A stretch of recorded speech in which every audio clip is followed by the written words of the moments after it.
All right. Good evening, everybody, and welcome to the Muzzle Is Off Podcast. I am your host, Nakia Monet, and we are here to have the conversation, to continue the conversation into mental health, mental wealth, and the road to healing. Today, I got three special guests with me. We got Gale.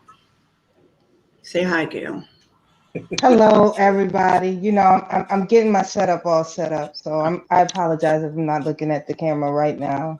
Come on and get the setup set up, okay? We got Marcus. Hey, how's everybody doing? And we got Damon. How y'all doing? And today, you know what I want to start with is I want us to start with a brief introduction. If all of y'all could pretty much introduce yourselves, tell the people about yourselves, who you are, and also why you actually decided to join in on this discussion. So Gail's still getting her set up. So Marcus, we're going to start with you. I think I'm always first. That's because the people love you, Marcus. You know you they teddy bear. The people love you. So go ahead. So my name is Marcus Sampson. I work in a mental health field in different capacities. I've been doing this for maybe 10 years. I stopped counting. When you're in this field, you stop counting, in my opinion.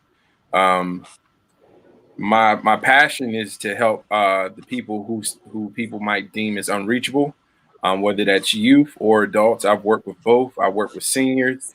I've worked in people with not only what we would say emotional disorders, or whatever the correct terminology is, but people with physical disorders.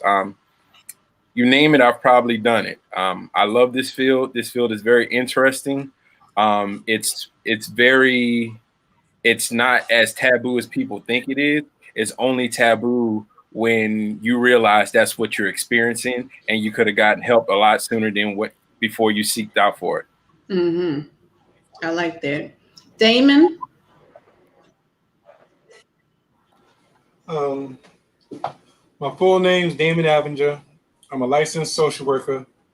I've been a social worker 11 years, but I've worked with kids for like 19 years. I stumbled into this field. My son, he'll be 19 in a couple of weeks. He was born with autism. I didn't really know how to deal with a person with autism. So I took some social work classes, and I was kind of good at it. And the teachers were, "Oh, you're going to be a great social worker." I looked at them like they were crazy. I'm not doing that, because in my head, social workers are people that just blah, blah, blah, blah, blah. And please forgive me, because I'm, as the kids say, I'm still urban and I'm outside. So I speak with a lot of slang and I curse a lot. So y'all forgive me. So I might be profane. So that's all right. I'm stumbling into social work. I love it though. I don't want to do anything else other than be a social worker and a therapist. Like, I don't work. I play Uno and Connect Four and talk all day. And I have a couple of jobs. I work in a high school, work with people with emotional disturbances, and from a psych ward, and who work in special ed. Then I work in a clinic, working with people from ages 6 to 60, some a little older than that. And I work with young adolescents and young adults with criminal justice history in the Arches program. And I hustle on the side for myself as a social emotional coach, helping people, because the therapy throws people off, because it's a stigma behind it. But I always tell them it's best to talk about it than be in your bag. So I'm talking too much, so forgive me. I mean, I agree. Gail, go ahead, introduce yourself. So I'm Gale. I am currently a student at Purdue Global University, studying to get my bachelor's in psychology with a focus in applied behavior analysis. I probably will end up becoming a licensed clinical social worker. But I got into this journey because I was a teen parent advocate here in Philadelphia, working with parenting and pregnant youth. And one of the things that we had to learn was child development. and we were doing early diagnosis for children for autism. So we did a thing called ASQ. During that journey, I ran across the famous therapist. His name is, or psychologist, his name is Dr. Bruce Perry, and he has a book called The Child That Was Raised as a Dog. And when I listened to the story of the child that was raised as a dog, it was about a young baby boy who parents hired a nanny, which was a family member, and that family member left that child in the crib for 8 hours a day. She, in return, went to go get another job. And so she would get in right before the parents came in and change the child and feed the child. And one day the parents so happened to come in before the nanny did and found the child sitting in his own feces, hungry, crying. And he talked about the therapy, and he talked about when he got the young man at the age of 17, he operated, or he engaged as a 5-year-old boy. And one of the key points that he said was that you have to take the child back to the time of the trauma to get them healed. And that key point stuck out to me from that time. And that is one of the many reasons that I've engaged into this field. That's really good. And I like how each person engaged into the field personally, right? Damon, it was due to, you know what I'm saying, your son. Gale, it was due to you reading a story. That's a personal, I'm not going to say like a personal effect, but that's like a personal affinity to why. And Marcus, you know, you engage into it. Just, you're on mute, Marcus. Just because. Exactly. So, you know, but that's good though. You know what I'm saying? I am interested in it because it has affected my life, right? So, and I believe that when something affects your life, it is your duty and it is your job to openly discuss it because it affects your life. And I probably would have never even thought that it truly did affect my life, but it did. And it just hit me like boom. So now I'm here like bam, and let's get this conversation started. So I really wanted to have a conversation about mental health and mental health awareness, just due to the fact that I believe that it is important. I don't believe that it is as taboo as it used to be, like Marcus said. I believe that, like Marcus said, it is taboo to those whom did not know they were affected, and then they realize that they are affected by it, and now they are seeking help, and now it's like, oh my God, you know. But I don't believe that it has the stigma that it used to have, you know, especially within the Black community, like how it used to. You know, it was always taught to us like, no, we deal with our issues, okay? We don't need to speak to nobody about nothing. You're going to handle this. And I think that a lot of that, the mentality of just handle this is what has crippled us. If y'all want care to, you know what I'm saying, chime in on that. Wait a minute, somebody got Mr. Swift. Mr. Swifty is out right now, okay? That's all I'm gonna say. Okay, go ahead. Anybody want to chime in on that? Anybody, it don't matter who, just jump.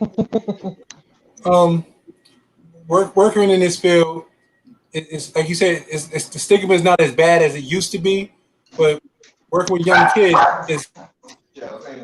it's still bad because so many of them say they'd rather talk to their friends than rather talk to a therapist. And I will always tell them, your friend can throw it in your face if y'all have a falling out. I can never throw it in your face, and I don't judge you based on anything that you tell me. So anything you tell me, I say only 2 times I ever tell somebody anything you tell me, you're gonna kill yourself, you're gonna kill somebody else. Other than that, I'll become a civilian and have to automatically tell. But so many people are they're afraid to face the issue that brought them to the point where they have to talk to me. Like I always tell them, if you were perfect, you would never have met me in your life. So you're able to address it, and we can talk about it. We can figure out how we have to cut this cord. We don't have to repeat the same cycle over and over again. So break that negative connotation and negative thing that you're going through and help you develop the coping skills. So many kids now, they have negative coping skills. And like, I'm trying to help them. Like I always say, I am who I am. I can't change who you are. I just want you to change your thought process so you can improve upon things, so you can not react the same way that you've been reacting. Like I tell them, they don't build new high schools and new colleges for us. They build jail cells for us. And even a statistic, at least in the adolescent jails, at least 90% of the kids are in there with undiagnosed mental health issues. So if we'd have got help for them early, instead of trying to medicate them or giving them a label, instead of just giving them some services, we wouldn't have so many young brothers and sisters locked up, being in jail for criminal behavior when it's really also a mental health issue. Marcus, what's your take on that? Because you work with the kids. Yeah, so I do work on the kids. What I would say to that is that's 100% true. I'm also going to disagree with some of that. Some of the stuff that we're facing isn't mental health issues. Problem that I see today in our society is a lot of misdiagnosis. So we have some kids who are receiving services. They don't need services. What they do need is a male or female or any positive role models. You know, we don't want to offend nobody, but any positive role models to steer them in the right direction. And we need willing workers. You got to understand, and this is it's not negative. A lot of the kids, they're getting services from people that aren't, they don't know their background. They don't know their history. They don't know their culture dynamic. So where they're being diagnosed with something, is that really the case, or are you misreading the behavior that you're seeing? And that's what we get a lot of, and that's where the misdiagnosis come in. And that's where kids don't get diagnosed, because some kids, they get people who are from their culture and be like, oh, that's just normal. That's not the case. That might be normal in your area, your sphere, but that is not a normal behavior based off how an individual should carry or want for themselves. And so that's where we are today. A lot of misdiagnosis, a lack of services. I'm telling you, it's hard to find a healthy male out here for these boys. It's hard to find a healthy male out here for these girls. And some people are like, what do you mean? A healthy male working with some of these females out here can prevent some of these onset cases that we see, some cases that develop over time. Some people are only comfortable opening up to a certain type of person. You got to understand, your trauma is your trauma. And if I don't see, or I don't feel welcome, I will hold on to bits and pieces, or I will fabricate a new reality. That's one of the things that we see in this field. You know, some kids are living in a fabricated reality. And if you don't understand like me, if you don't talk like me, so I appreciate the slang. I appreciate the cuss words. People be like, how can you? I said, you don't know what a person been through to learn the style of communication that they use. So be careful before you condemn somebody, the way somebody communicate. What if they don't know better? And anybody working this field will tell you, the moment a person feels like you're not going to accept them, you ain't gonna get nothing out of that person. It's going to take God and a lot of prayer. As soon as you make a person feel uncomfortable for something small, because like you said, it can be taboo, it can be a stigma, and some people can feel like there's something wrong with them. And real whole time is like, look, you're in an unhealthy living situation. You're in an unhealthy living environment. Whoever's taking care of you is not doing you justice, is not doing you a favor, and they're setting you up for failure. And that's not every case, that's just some. And I know some people, when this conversation comes up, all right, cool, let's get into easy. What happens when you develop something because something traumatic just happened to your life 2 weeks ago? It only takes the right thing for the toughest person to become soft. It only takes the right storm, as one of my pastors said, to make a fisherman scared. A person who knows the sea. And I don't care how wind up tight, how confident and how astute you might be. It only takes the right situation to happen, and you'll be that same person that needs someone to support you. It's not something you're always born with. Life just happens. You don't ask for it, it just comes your way. So if you're going to continue to think that it's a stigma, I'm sorry. I pray that it doesn't happen to you, but life might come your way. And when it does, go talk to somebody. I promise you, your recovery time will be cut in. All right, I'll say half. Because some people don't recover from life. Some people don't recover from things happening. And so, yeah. Go ahead, Marcus, aka Teddy. Okay. No, but that's good, and that's the truth, because at the end of the day, number one, you have to make people feel comfortable enough to come and share with you. Number two, if you place someone on the defense, they're not going to open up to you, and I don't care how old they are, they're just not. Number three, if you use, and a lot of people do not understand unconscious bias. You know, sometimes we have a bias that automatically comes out as we speak. And if you attempt to speak to someone and your bias shows through your conversation, they are literally not going to want to engage with you any further. It's going to be, this is a wrap. I don't want to talk to you. You clearly do not understand. You clearly cannot even relate. You clearly are not the one that I need to speak to. So I need to find somebody else that is really going to understand my plight and where I'm at and where I'm trying to go. And you can't get me there. And people need to recognize and realize that at times one of the best things you can be is a listener, and not always this. Well, what I think is, and what it's not about you. And I think that is part of the reason why people, it is very imperative for them to seek out a professional, you know, because oftentimes we seek out friends, we seek out family, we seek out someone that we feel would be able to help us. And a lot of what they say is a lot of what I think. And oftentimes when you seek out an actual therapist, or you seek out an actual counselor or a social worker or someone that is operating within that field, they will literally sit there and let you and listen, and then bring you back and ask you deeper probing questions in order for you to drive out what it is that you're going through, what it is that you're feeling, and everything like that. And I think that is, I think that is extremely important. Let's see here. Hi, Gale. Hello, everybody. Can you guys hear me? Yep, we can hear you. Okay, great. Sorry about that. I have some family things going on, so my background and things is a little loud. It's all right. So there was a couple of key points that I heard both Marcus and Damon say. One point I want to bring out is that most children, if we're talking about children with mental illness, most mental illness manifests themselves by the time the child is 14. So 50% of anyone that's diagnosed with mental illness, it shows up by the age of 14. The other thing I heard Marcus talk about is cultural competency, where a lot of people culturally, when you're getting services, the individuals that you're getting services from are not culturally competent.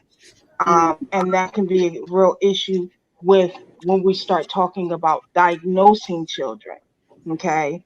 So they can look at someone, and because they don't understand the culture, misdiagnose them with something like ODD, which is oppositional defiance disorder, instead of some type of social emotional post-traumatic stress disorder, something like that.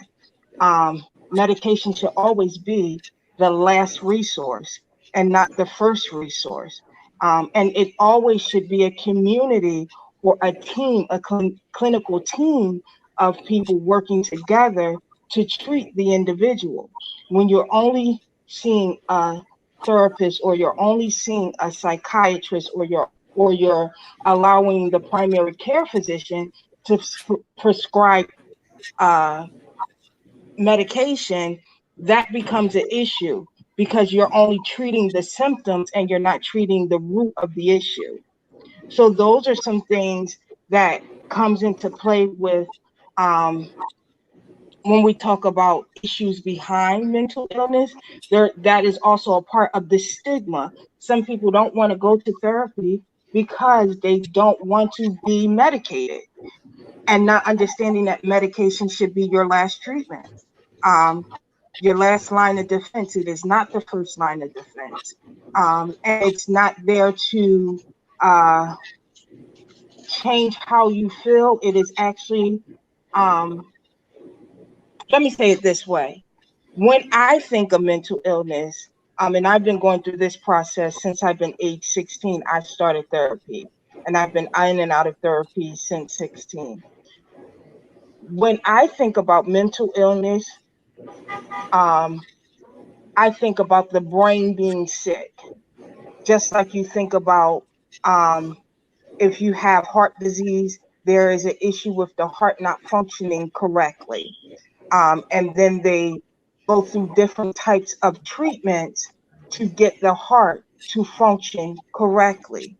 And a lot of time the negative stigma is that if they put me on medication, or if I go to therapy, or engage in any of these treatments, that I would be labeled as crazy. And what we want them to know is that, no, you're not being labeled as crazy, but the symptoms that you have allows us to treat you better, if that makes sense. So those were some key things that I heard in the conversation that we had. Yes, our African American children diagnosed a lot higher for ADHD, and ADD, which is attention deficit disorder, and attention hyper. I'll get it backwards. Attention hyper. ADHD. You guys help me out here. I drew a blank. I don't freaking know.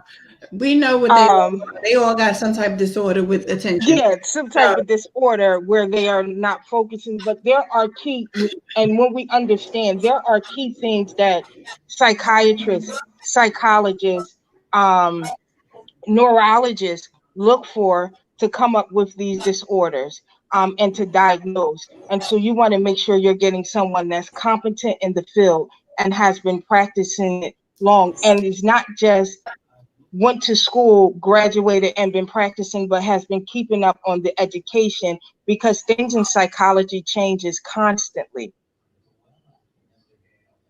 Let me say this. What I will listen, y'all know me. Before we got on, I told the people I'm colorful. Let me say this. One of the things, my dad cracks me up, right? So he'll tell me stories about when he was younger and stuff like that. Like they used to be like, there go Martin climbing on something. There goes something. Look, there you go. And when he went into school, the teachers and them were like, he's just too busy. He's out of control. He's this, that, and the third, blah, blah, blah. And one of the things that my grandmother and my grandfather would not allow them to do was that, number one, they would not allow them to classify him. And number two, what they said was keep him busy then, right? Because if they kept him busy, he was able to work, right? So therefore, what it showed with him was that he was bored. He finished doing his work, and now you just got him sitting here. So therefore, he has to keep busy. So therefore, they said, keep him busy. And sometimes we need to, and I get it, there's some kids with the ADHD and the A, all that stuff, all them A's. I'm just saying, they got the A's. So there are some kids that might possibly need medication in order to bring them down. But you have to assess that for yourself, for your child. You have to know your child well enough to know, do I need this for my child, or can I just be like, keep them busy? But nowadays we in the COVID land, and these kids is at home being taught virtually. So I might have medicated my kid. If I listen, you pop it, sit down and look at this screen, okay? The screen is teaching you today, not me. Hello. But I get it, because there are some parents are suffering. I see the post all day long. Parents, if y'all listening, I'm with you. I feel you. I know y'all a little suffering right now, but it's all right. You'll get it by. Get a pill.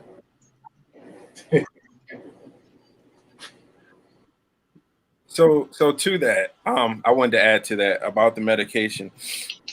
In my personal opinion, like I said, is my opinion. I don't think we've exhausted all our resources.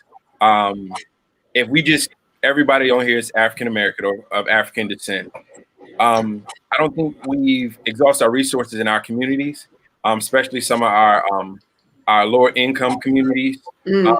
I think we can explore more as far as creative ways of teaching. Not every kid learns the same. Not every kid comprehends the same. Like Mr. Damon said, how you communicate sometimes may determine whether you're going to reach that kid or not. So I think there needs to be a lot more grants or whatever that more grants, a lot more free money, better pay for mental health workers and teachers, especially some of these males and African American females, because that's what we need. They need somebody that's in there that looks like an authority figure in their life or a person that they're comfortable with. I worked in for the state for a while, and one of the things they said is most kids need two things: safety and security. If you don't feel secure, you're going to respond a certain way. If you don't feel safe, you're going to respond a certain way. And that's the truth for adults. 9 times out of 10, you need to feel safe and you need to feel secure. And when you don't feel any of those two things, something is wrong. And you're going to react a certain kind of way, like you just said, because I don't feel safe, I don't feel secure. So if that means that I begin to pull myself back, whether I begin to reserve of myself, whatever that looks like, because children do the same thing, they begin to detach. You know what I'm saying? And then they start looking elsewhere for that safety and that security that they are not getting from the source that they should get it from. And that's something that, that's something that is just, something else that is imperative, which is why I do believe that if you are a parent, you should pay attention to your child. You know what I'm saying? You should pay attention to how you interact with your child or children and what their response is to that interaction. Because oftentimes, and I hate to say, I'm not going to say if you're a toxic parent. I'm going to say if you are a toxic parent, then oftentimes you spew that toxicity off to your children, and therefore they don't know how to react to you, nor do they know how to respond to you. And understand when I say toxic, because there's levels to that, right? To me, toxic is that is the absolute worst that you could ever be to a child, is toxic, right? Because that means that their well-being is no longer your concern. That's what I'm talking about. I'm not talking about dysfunctional. There's a difference between dysfunctional and toxic, right? So when you operate under a level of dysfunctionality, that is just dealing with, it might be dysfunctional how you communicate, right? Because you have parents that truly do believe in communication is a whole bunch of cuss words. Get your MFNA over here right now before I bust you in your MFN face, you stupid MF. That's dysfunctional communication, right? And it also plays into a child's psyche. And I think that oftentimes we don't understand, we think that that's normal, right? Oh, this little, that's not normal. But we've normalized what is actually dysfunction. And then we have dysfunctionalized what is typically normal, right? And especially in the rearing of a child. And I think that if we begin to understand what we have done to the children, we'll begin to understand what they become as adults, right? And then as adults, what begins to happen is in all of this dysfunctionality or even toxicity, now they have this mental health illness, whichever we want to call it, right? That they then now need to sort through. And now they got to go back to 5-year-old self and figure out, well, mommy said this to me. You know what I'm saying? And then it's like, in order to break the cycle, we need to bring them back and heal them forward. You understand what I'm saying? And I think that right there in itself needs to be examined from the parental level. There are some things that as parents we have I guess I can't say we, I'm not necessarily a parent, but whatever, I'm gonna say we, so whatever, that we have to take on the accountability of, you know what I'm saying, as far as what we have done as parents. I'm an aunt, so therefore, whatever, okay? Screw whoever says, well, you ain't got no biological children, because I know that's what y'all be thinking, and oh, I'm an aunt. Go ahead, Marcus, you got your finger. Marcus, you gotta stop with this little church finger. Look, you said something right there.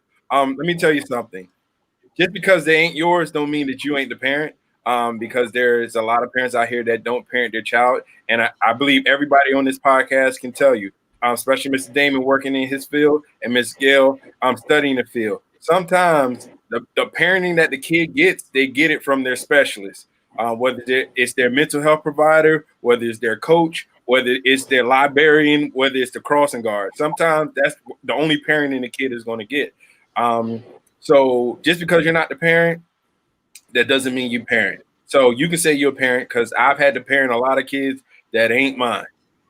Did I want to? Yeah, I wanted to. Why? Because they're the next generation. I take pride in it. Anytime I get a chance. You need to. Yeah, we need to. Right. Anytime I get a chance to shed some light or to help them not step on an area that might be a downfall, I'm going to take that chance. So, yeah. We've all had to parent not only our own kids. I don't have no kids of my own, but I have parented a lot of kids, and I'm grateful for the opportunity. And I've parented a lot of adults too. Amen. But like Marcus said, you don't walk into this field expecting to be someone's parent and their role model.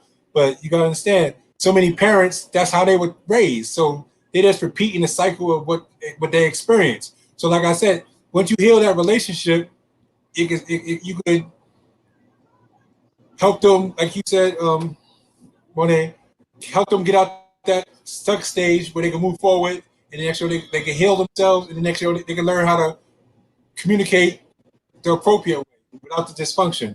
So, like you said, it's so many kids hate to read now, and I'm like, there's nothing wrong with reading. You need to read to learn how to manage your contract, keep your check, and stuff like that. It's cool to be, I don't want to say word dumb, but it's cool not to learn. That's never been cool. That's how you stay broke. But it's the dysfunction from home. It starts at home. And so many times we have to repair and heal them where we at, and then we got to send them back into that environment, which is bad. But we have to let them understand, because you're from there don't mean you have to be from there. So you develop different coping skills and different skills so you could function in this society. And it's a battle. It's an everyday battle. Wow, what's his name? W.E. Du Bois. I might be wrong. He said either we profit from what these kids become, or we oh my God, I'm messing up the quote. I can't quote it if I'm not gonna say it right. You know what? We profit from what they become, or we I'm sorry, I messed it all the way up. It's gonna come back to me eventually. Yeah, I have to agree with both Marcus and Damon. I think one of the things, key of what you're talking about is the pathology. In church, we call it generational curses. In other areas, you call it cycles, but it's the pathology that you keep on seeing through generation, through generation, through generation. And some of that was because our parents and grandparents had to do some of those things to protect us. So I know when the podcast first started, we were talking about social constructs, and some of the things that we learned how to do now, or that we're doing right now, came from those social constructs to protect our young boys and our young girls. The other thing you're talking about is attachment styles, how we attach to one another, So there is a thing of an authoritative attachment style, and that's the one where the parent does not connect with the child. You have the style, I forgot the name of it, where there is a balance in the attachment style. So there are many different things going on, and this is like an onion. It has so many layers to be peeled back. I think the other thing that we need to think about is that mental illness is not just comes from a trauma standpoint. It is biological, it's environmental. Okay. These things can affect how, and it's genetic. So, some things can be just passed on through the genes and they never knew it. And now it's manifesting itself now. So it's a lot of things that you have to get to the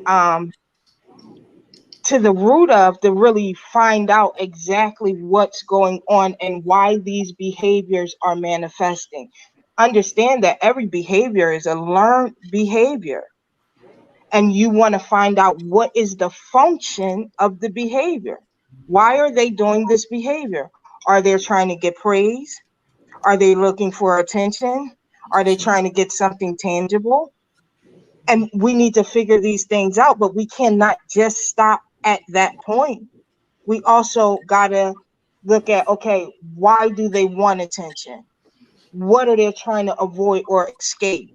And then we need to get them into therapy to discuss those things. So that's why it's important to have a team around you to help you pinpoint all these different things. I think when you're going through this cycle of things, you also need to get the parents into therapy, and the parents need to discuss the things that they have that may have affected them, that they have pushed on their children. So it's a multi-layered thing, and you can't just dissect it from one point. You have to dissect it from all aspects. That is so true as far as dissecting it all aspects. Mr. Damon said it earlier. Reading is fundamental. I mean, some people like that's cliche, Marcus, but you don't understand a lot of what we would deem as negative behaviors stem from miscommunication. I don't know how to articulate, or I don't know how to communicate for myself. And if I act this way, this is the only way I grasp your attention. And so therefore, if this is the only way I can grasp your attention, now I've just set this behavior in a behavior pattern. Because I long for something, I'm going to do what I need to get that something that I need. Now, because I don't know how to communicate, that's going to cause others to miscommunicate or misread me. And so our environments have to be elevated. Our environments have to be stimulated, not just from the parents, but also from the kids. Our kids have to know how to read. They have to be able to know how to articulate themselves, because the first thing a specialist do when they come in is, how are you feeling? I don't know. What is I don't know? Because from your behaviors, it says that you're going through hell right now. Nah, man, I'm good. What you mean? And part of reading not only helps the kid communicate, but they also understand and they can articulate how they're feeling. That way, when they do need help, they know how to reach out and communicate in an appropriate way. So, interesting. Marcus hit it dead on the nail. Your inability to articulate what you're feeling causes conflict, and it changes all type of relationships with your friends, your peers, and your significant other. So you have to be able to say what's going on in your mind. Like, if you hold that, if you repress your feelings and what's going on, everybody's just going to take you as being moody, angry. It's like, and they start to look at you and put you in places that you're not supposed to be in. They don't understand that you're frustrated because you couldn't read or you couldn't understand what was being said, and it's just like different. And just not being able to articulate and express who you are as an individual handicaps so many people, because they don't want. I'm not gonna say they don't know how to ask for help, because they looked at as being soft if you ask for help. And like I tell people all the time, Bill Gates is the softest man I know, but he's a billionaire. If I can be that soft, I'm good with that. No, that makes sense. Carter said pathology can be cured with pedagogy. So me not knowing what the heck that word meant, Google is my best friend. Listen, I am not a studier of the field of psychology nor social work. So I'm like reading, I'm like, okay, I know what pathology is, but what the heck is that? Okay, don't pause.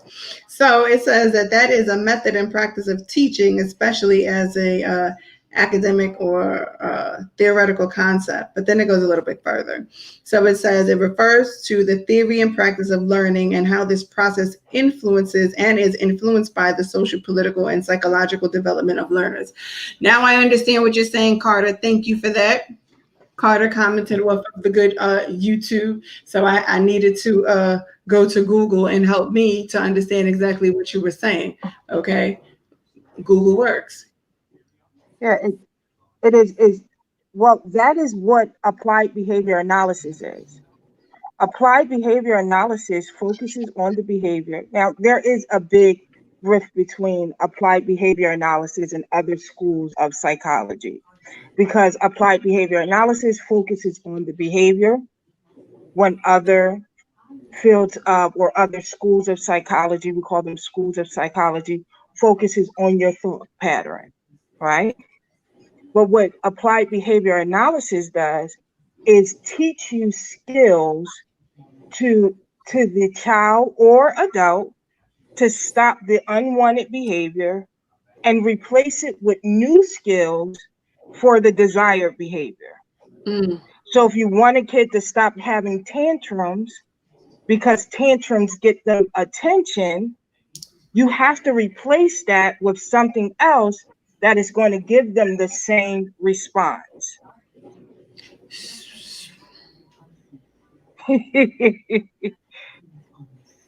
Go ahead, what's your question?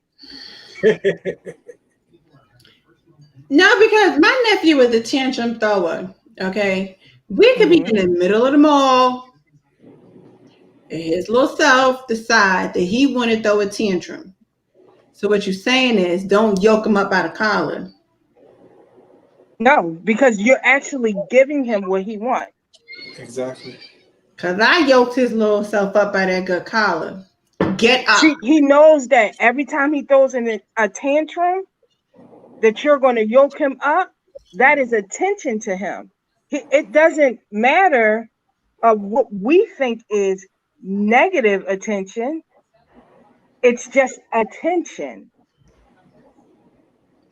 And so you have to find other things that motivates him, that he is interested in. We was in the mall. We was inside Zara. Let me tell you what he was not about to do. What he wasn't about to do was lay on that floor and kick and scream. Get up now, right? But look, I'm just saying, this is me. This is back when he was that age. You gotta understand, he was 3.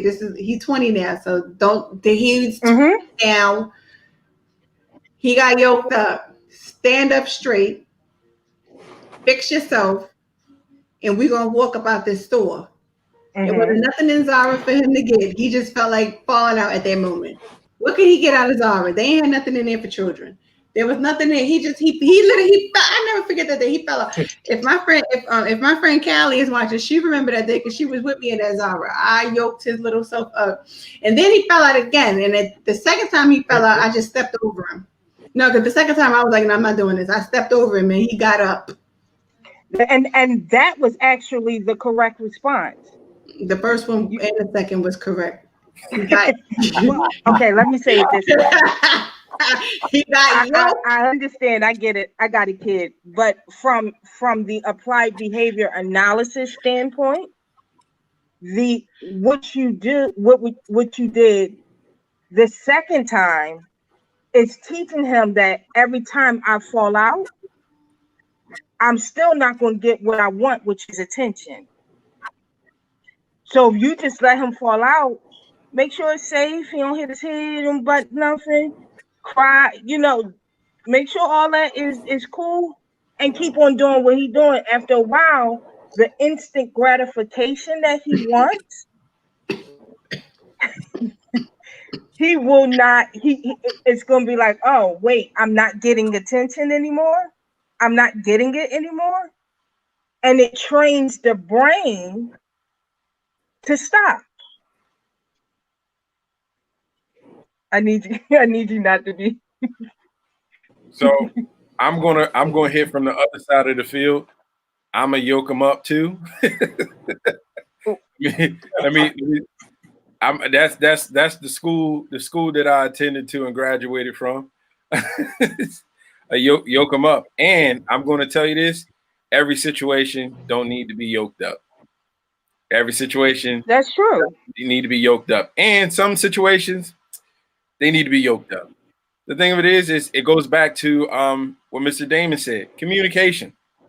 Sometimes you just got to communicate with that child and that stubborn behavior, and that yoked up communication. It does work sometimes, and sometimes it doesn't work. It's all dependent on the kid. It goes back to what Miss Gale said: the environment. Mm-hmm. If the kid's in a violent background or environment, maybe yoking them up ain't the best thing. You're going to cause further damage. But who knows? I'm not in your shoes. It's a case-by-case basis. And that's one thing people have to know. Somebody said in the comments on my watch party, talking about medicine. You know, medicine may work, medicine may not work. Miss Gale addressed this when she first in her opening statement. That's one of the things you got to be careful of. That should be the last option. And some people are looking for a quick fix. And I know we're supposed to be talking about mental health, but this whole parenting thing keeps coming back. Some people are looking for a quick fix. There ain't no quick fix to bad parenting. Nope. There's no quick fix to bad parenting. There is no 12-step program to bad parenting. There is no prophetic line for bad parenting. Bad parenting is bad parenting. And you know bad parenting when you see bad parenting, because if you're doing it, that is you. Nobody has to tell it. You don't have to go to a psychic. You don't have to go to a prophet. You don't have to go through a 12-step. It don't have to be revealed. The product of your child will show itself. I don't know why I keep going back to parenting. I don't know why. I know we're supposed to be talking about mental health. But I mean, we all will say working in mental health is some form of parenting. Yes, there's a lot of terms, a lot of diagnoses, but some of my best work is fathering. It's not a coping skill, and Mr. Damon said this early. And for every person listening to this, skills are currency. Skills are currency. Whether it's coping skills or social skills, it is currency. It might not feel like it's currency, but I promise you, if you can develop a set of skills, a go-to set of skills, an extra pair of skills, they will wind up being profitable not only for you, but your environment. Everything that you put into yourself is going to grow, whether it's positive or negative. Skills are currency. If you put those positive skills inside of you, it'll reflect in your parenting. If you put those skills in your children, it'll reflect in their upbringing. Yes, they will make choices, but it won't be the choices that they could make, but they will have choices, because kids got to learn. They should be curious. They should be full of life. They should be overactive, hyperactive. They should do that. That's what kids are supposed to do. A big issue I have is with people who don't understand what a kid should be, what a healthy kid looks like. If a child ain't running around at 3, 4, and 5, I have a problem with that. What's wrong with you? Oh no, let's cut off these devices, because if you're not being active, and it doesn't have to be physically, it could be something stimulated, drawing on a wall. You know, something we probably got whipped for when we was a little kid. Sure, drawing on the wall, building something we weren't supposed to be building, into something we weren't supposed to be into. If a child ain't doing that, they're just sitting there not doing anything. Oh, you better start praying now. And yeah. Now, I agree with that, because there's something, although we might associate it with a negative behavior, but there's something with the child being creative, right? Sometimes they take that creativity a little too far to the left. I know, thank God my nephew does not have Facebook, because he said it's for old people. But he used to draw murals on the wall, like for real. Both of them did it. Xavier did it. Christopher did it. They literally just like, Titi, I drew a picture. No, you drew it on the wall. Like, there's paper for this, right? But am I really upset? I didn't care. I was just like, well, your mama going to have to figure that part out, right? Because I'm the aunt. At that point, I became the aunt. Nope, your mama going to have to figure that out, right? So, but for me, it was funny and it was all laughs because I'm like, you know what? The fact that you really like when Christopher did it, we had a long hallway. He literally took them good crayons and was like, shh, up and down the hall. Like he really probably took the time and thought, like, you know what? I can hit both sides at the same time if I put them in these two hands and just go like this up and down.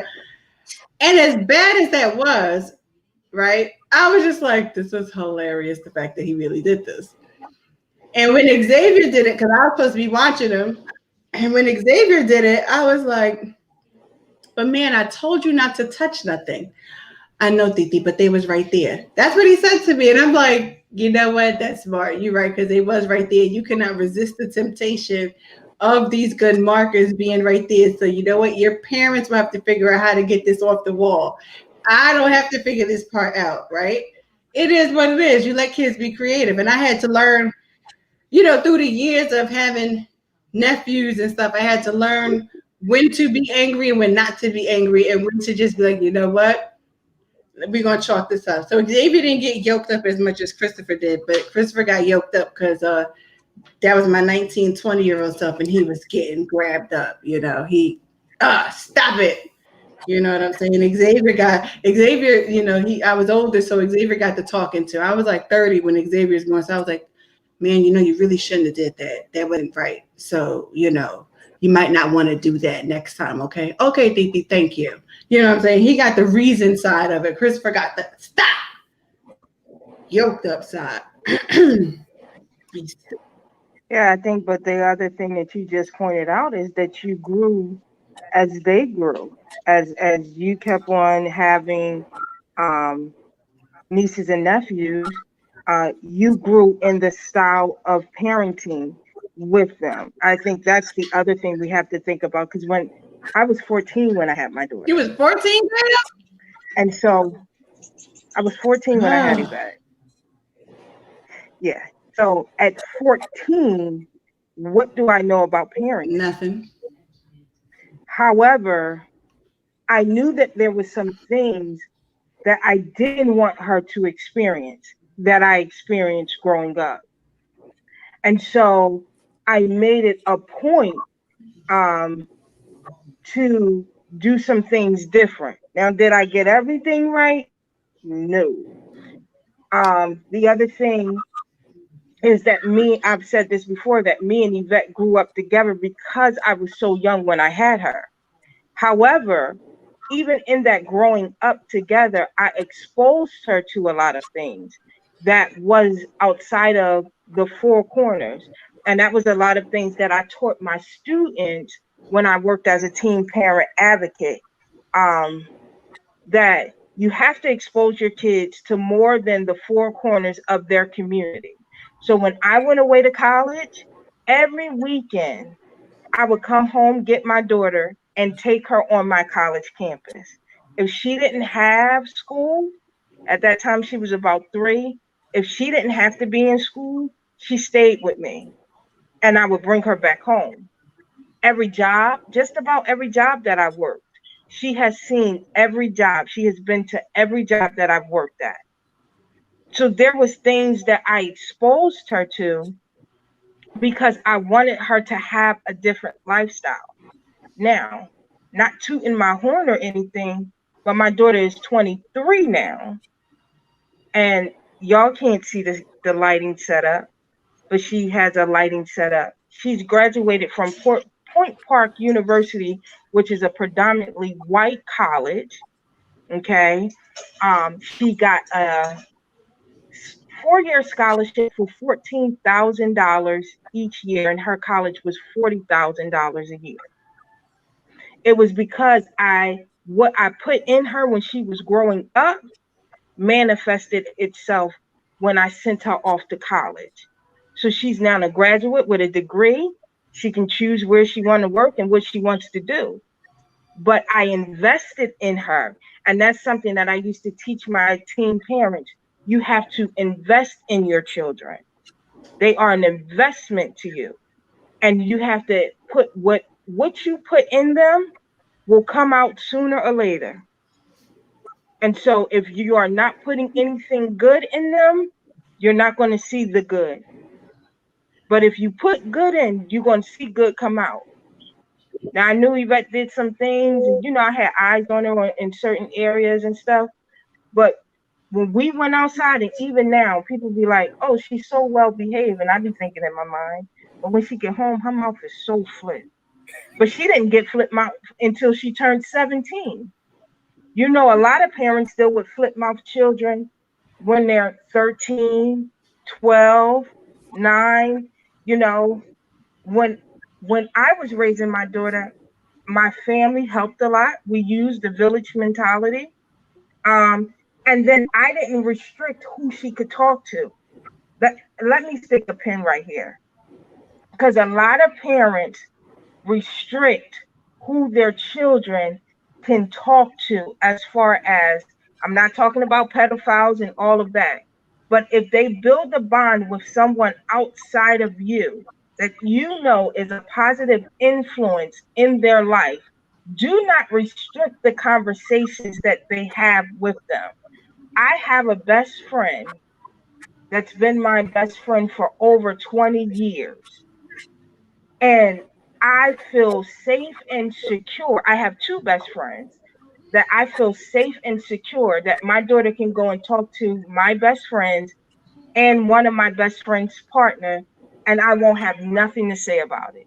And I can trust that the response that they gave her would be the same type of response that I would give her. And so when you restrict who your child can talk to, because we don't have all the answers as parents, and we need other resources as parents to help us do this thing called parenting, because there is no book, there's no booklet, there is no blueprint, there is nothing that you can refer back to. And I've seen all the booklets, mostly all the booklets. I had to give them to my students. I've seen all that material, but it's sometimes experience is the best teacher, and sometimes you just have to know, I don't have it, and I need to get them to the person that does. I definitely can agree with that. I think that, like you said, parenting definitely does not come with a booklet. It doesn't come with a how-to guide, right? You pretty much learn as you go. And oftentimes we have men and women alike, that are becoming parents at a younger age. Like, I know I had a friend of mine, one of her daughter's friends, the little girl was 11 years old and she became a parent, and at 11 years old, what do you even know the first thing about being a parent? You know nothing about being a parent, right? And then sometimes what happens is that because of what we don't know, then now their mother then has to become a parent to their grandchild. And sometimes, when it comes down to you being a actual grandparent, that might not be your role, and that might not be the role that you want to play. So there can be other factors that come into place. And I believe that on this evening, we're focusing on parenting, because what we can kind of agree to is something, Gale, that you said, that sometimes when you are suffering from a mental health disorder, mental health illness, sometimes it can be genetics, sometimes it can be biological, sometimes it can be environmental. And as a parent, I might not be able to control my genetics, but I can see it in my child. And whatever it is that I can see, if I recognize it, then I need to know that my child needs help, right? Like, I need to be able to be the parent that actually says, okay, I see this level of behavior and I might need to go get my child some type of help, as opposed to letting that child then become an adult, and that adult then begins to display behavior that is not becoming or besuiting of an adult. And then now it's an adult, and you can't force an adult to go get help, but you could have, when they were a child, help them to seek counseling in order to discuss how they feel, whatever that behavior is that you're seeing repetitively. Or even sometimes as if a child is raised in an abusive environment, where one parent is abusive and the other one is not, whatever the case may be, getting a child help at that early age and at an early stage of that can help them to begin to process through how they felt, right? Because a lot of times, and especially when you're raising young boys, if a young boy sees his mother being abused, one of the first things a young boy might want to do is they might want to protect, but they feel helpless because they can't protect, right? So then they grow up into being a man, and sometimes, depending on how they have internalized that lack of protection, they then can become one who abuses, who does not protect, who does not honor, who does not, or they flip it. So it really is, it's really a parent's responsibility to pay attention to their child concerning the environment that you have your child in. You know, when it becomes biological or genetic, because there are certain mental illnesses that are definitely passed down, right?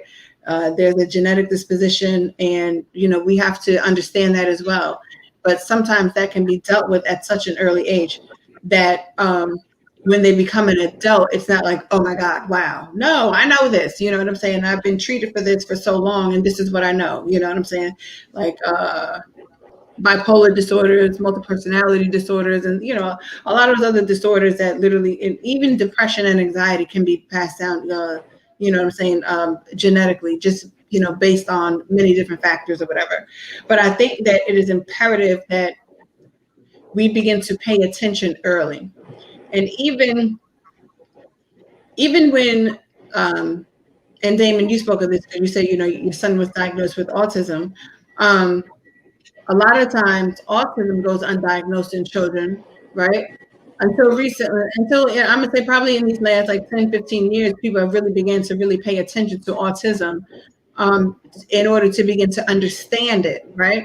Because in the beginning, it might have been, oh, this child is just acting out. They're having outbursts, without you fully understanding, like, no, this is an actual condition, that is caused from somewhere that I might need to, they're lacking in their sensory skills, right? They're lacking in some lack in their motor skills, what I'm saying? They walk much later on in life than, compared to, another child or whatever the case may be.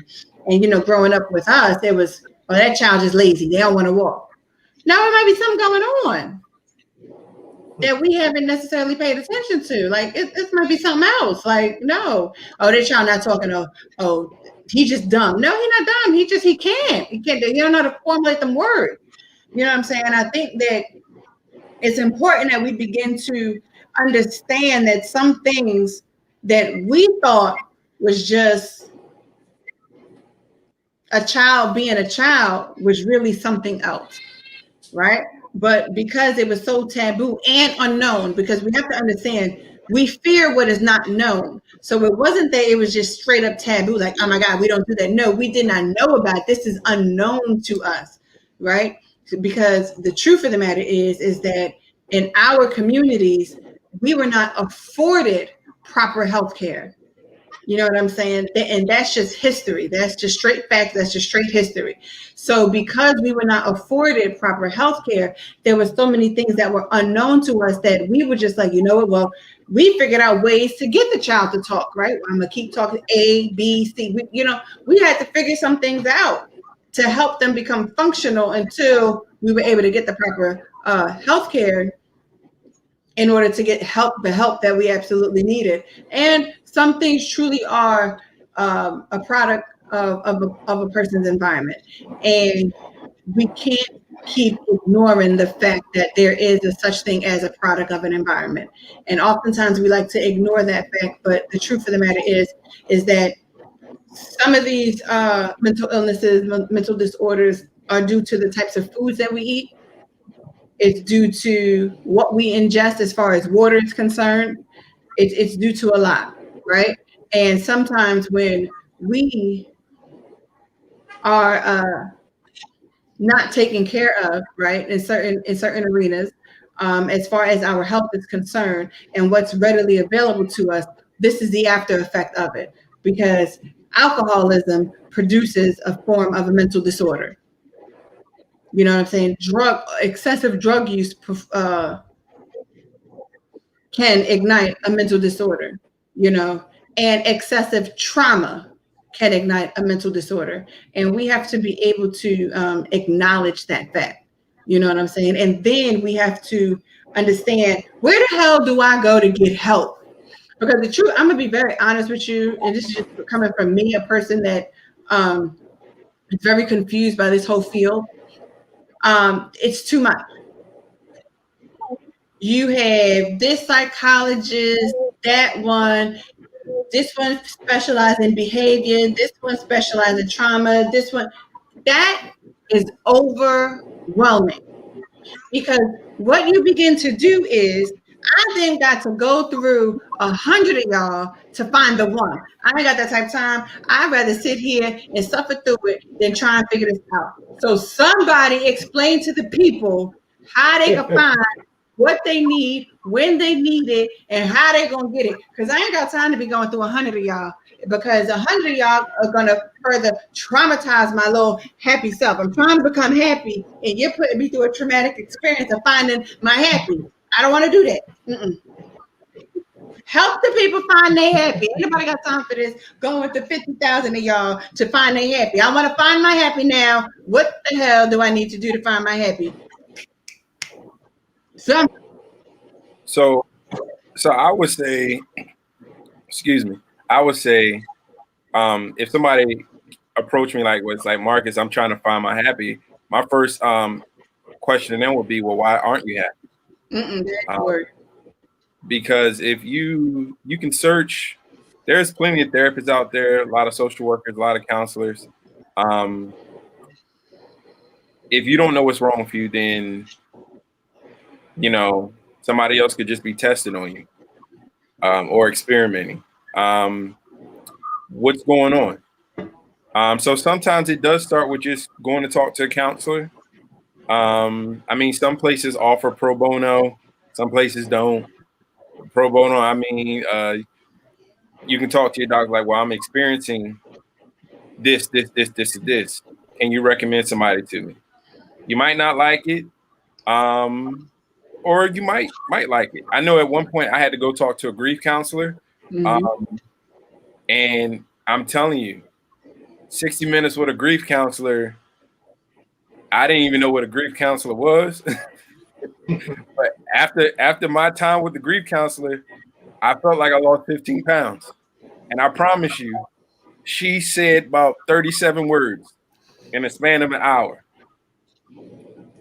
37 words. And she let me talk. And by the time I got finished, she was able to tell me exactly what was wrong with me. The thing is the stuff that I thought was wrong with me wasn't wrong. Mm-hmm. Wasn't even wrong with me. That was a whole lot of symptoms and not the problem. And I'm not gonna say you're gonna miss if you reach out to somebody, but I think you should start with your PCP. Like, look, who do you recommend? Who do you recommend? Or do some research. I mean, there's different support groups out there. Look within yourself. I know when I have symptoms of depression, it's going to telltale in everything around me. Stuff around me is cluttered. My schedule is cluttered. I'm voided of rest. I'm more eager to exhaust myself than to relax myself. Why? Because I don't want to think about what I'm going through, because it might be symptoms of depression. But that's something I had to learn for myself. Okay. That makes sense. Anybody else? So I'll go next. How do you find the people? I'll go next. I can speak from personal experience. The way I got into therapy, and I don't know if she's watching. I was a part of the program that I actually started working for years later. I was a part of the ELECT program, and the social worker there, we would be having conversations. And one day she said, "Come down to the office." The ELECT program was in the school. She said, "Come down to the office." She said, "All right, I'm going to take you somewhere." And I'm like, "Where are you taking me?" And at this time, she's the only person that I trusted. And she was like, come on, just follow me. And she took me to, at that time, we had a counselor, and I'll tell you who the counselor was. I don't know if you guys ever heard of War Women Organized Against Rape, but that's who the counselor was. She was a war counselor. And she was like, okay, this is Gale. She introduced me to the counselor, and she left. And I was angry with her. And for the first 6 months of therapy, I gave that woman hell. I wouldn't answer her questions. I just was me. I was already mean at that time, but I wouldn't engage into therapy. Um, about 6 months in, I was able to let down my guard. And then that opened the door to therapy. So you can have somebody who truly cares about you and your well-being introduce you to a therapist. Um, like Marcus said, you can research, go through your primary care physician, go through a team, because you may not know what may be the best type of therapy you need. And there are different types of therapy, and different types of therapy Mm-hmm. work differently for different people. I am not a person that can do CBT, which is cognitive behavior therapy. I hate it. Um, and I don't like psychoeducation because I am in school for psychology, so don't do a lot of psychoeducation. I am someone who needs to analyze the things that's going on in my life. So I like psychoanalytic, and only thing that means is that I get to sit in therapy and talk to my therapist about whatever comes to my mind, and we will venture off from there. But it starts with having a conversation. And if you know that something is wrong, even if you don't know, if someone else is observing your behavior, observing things that you do, whether it be a parent, a teacher, a counselor, a friend, and they start to notice that, you've been sleeping a lot lately, you're not hardly eating, like some of those are telltale signs of depression. um, you're engaging into self-harm, you're engaging into a lot of risky behavior type of things, you know. Um, so whether it's you deciding that you want to go to therapy, or somebody saying, hey, man, I think you need to go see somebody, I think you need to go talk to somebody.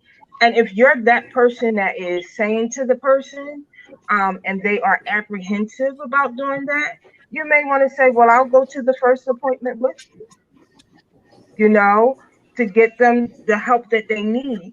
But you have to, you know, it's all about communication, and whether it's the person communicating or a loved one who sees them going around down the wrong path and saying, hey, something is off, something is not right about this, getting you to where you need to be. It's been many a times my best friend was like, hey, best friend, sleeping a lot, you're not eating, I think you need to go ahead on and get into some therapy. I That think makes it's about that time, because I'm one of them people that, okay, therapy going good, I will snatch myself right out of it. I'm good now. I'm okay. And that's the other thing. Just because just because everything seems good right now may not be the best time to snatch yourself out of therapy.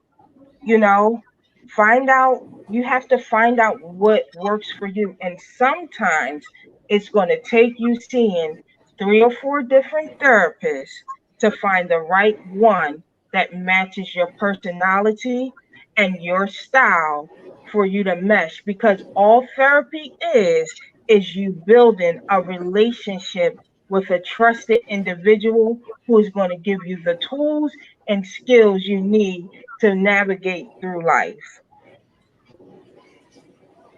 Damon.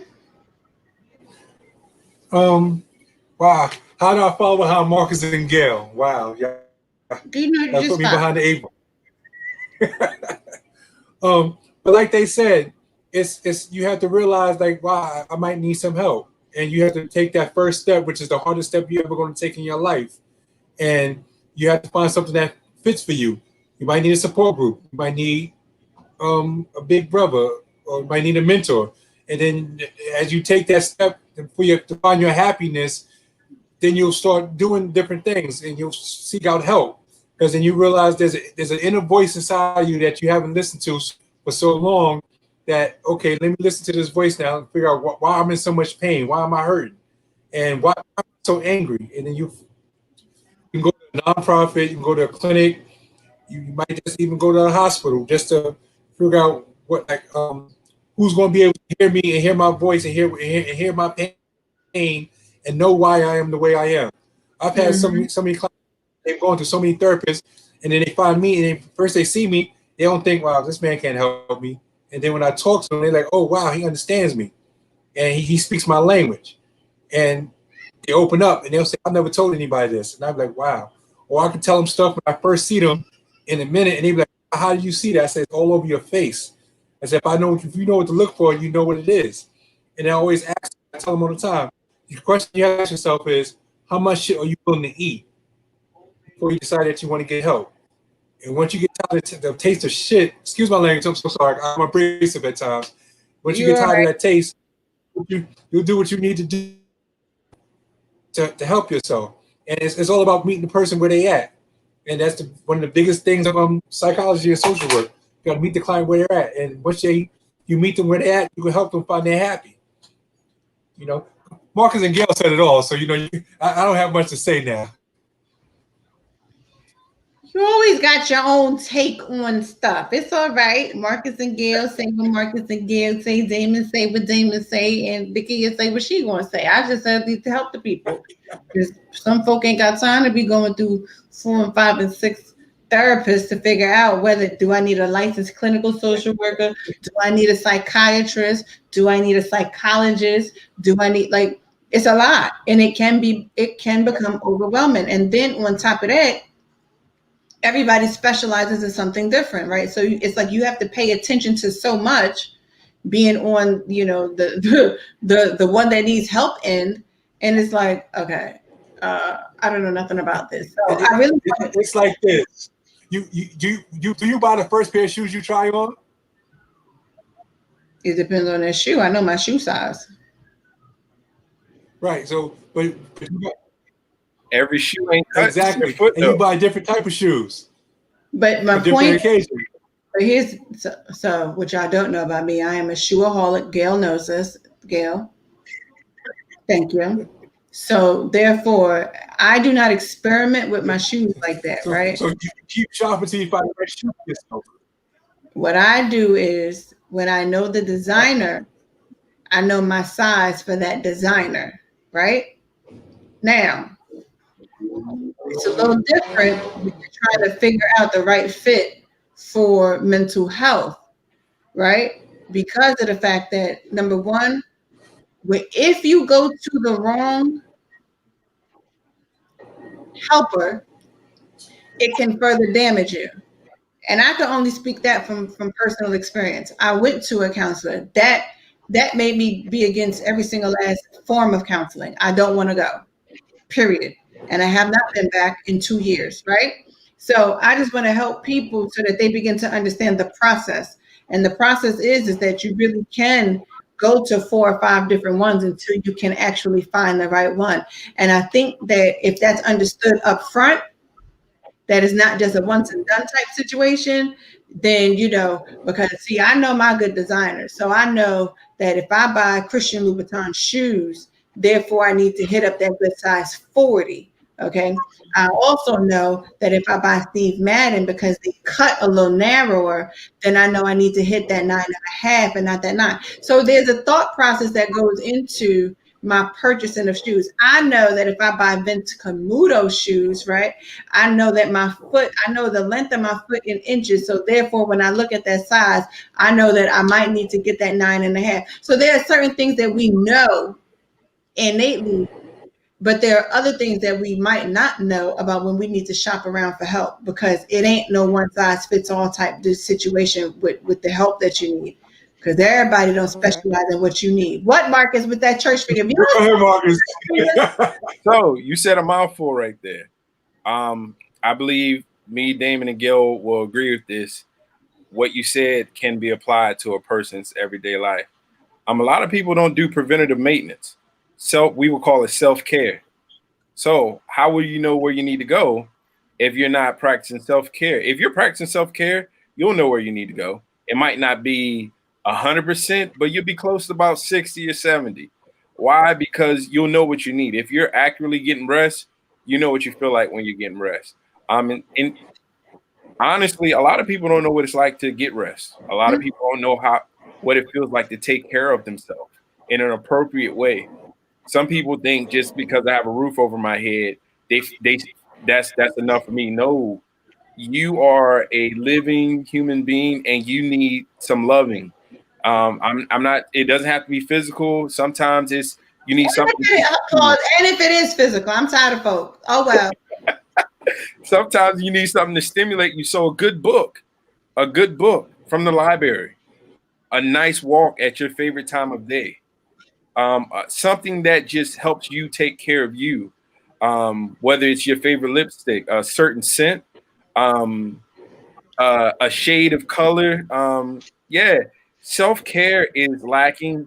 And like I said, we're all of African descent on here, especially in the Black community. Self-care, it should be a class in elementary school. We just need it. We will benefit a lot from it.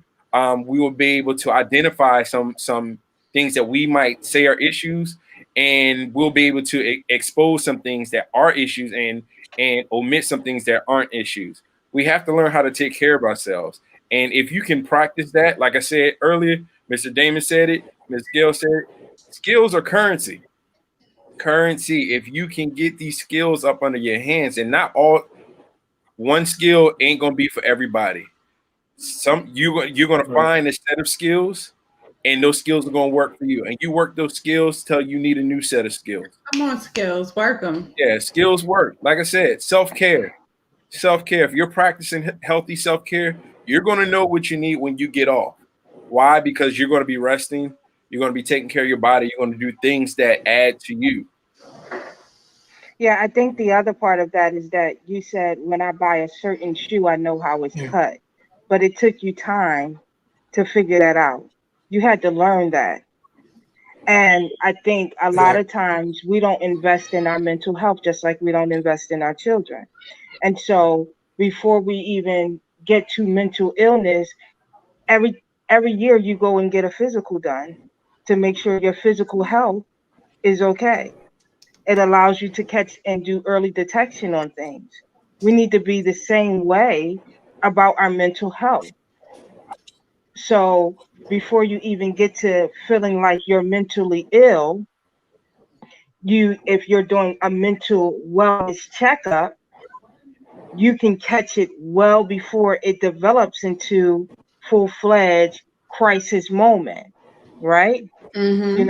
And then we have to do the maintenance after we figure out about it, whether it's a mental illness, whether it's trauma, whatever category, social, emotional, then you have to do the maintenance to keep that up. So whatever the maintenance is that you need to do to keep you grounded at your baseline, which means when there is no crisis in your life, when you're not stressed, you have a baseline. And so we need to do the things like Marcus talked about, self-care. Self-care is one of the things you implement to keep you at your baseline. And many times one of the issues we have is that people enter therapy or go into treatment in the time of crisis, but you can go into treatment and therapy before you even hit crisis. But how do you know? Because something is off. If you know your behavior. Yeah, this is Mark. You see, Marcus, like, yes, that right. But I'm asking that for a reason. But how do you know? Go ahead. Yeah, if you know your behavior, like Marcus said, if my house is dirty, I know for me, if my house is dirty, mentally I'm cluttered. You'll see little signs. You only ate once today. I remember, so I've been going on this journey now 3 years, and Kia, you've been through a lot of this journey with me. Sure have. Last year, I went from IOP, which is an intensive outpatient program, did that and was like, okay, and then had to turn around a month later and go into a partial inpatient hospitalization for a month and a half, something like that. But I knew something was wrong. I knew I was totally off. I was having my things that we don't think about are issues, racing thoughts. I don't feel like I can get control of my thoughts. My focus is off. Things that I used to can focus on, I'm not concentrating. The things that I enjoy, I no longer enjoy anymore. These are some telltale signs that something is wrong. Just like you would know, oh, you went running today and you got this strange pain. Now you always got pain in your leg, but today we got a strange pain that ain't supposed to be there. And so we have to listen. We're not even equipped to listen to our body, so we don't even listen to ourselves mentally and emotionally. We're not in touch with knowing when something is off. So we have to get centered enough to know when something is off. And so looking at your own behavior, seeing that things, and sometimes, I'm going to be honest, sometimes you slump into that and don't even realize that you have slumped into that.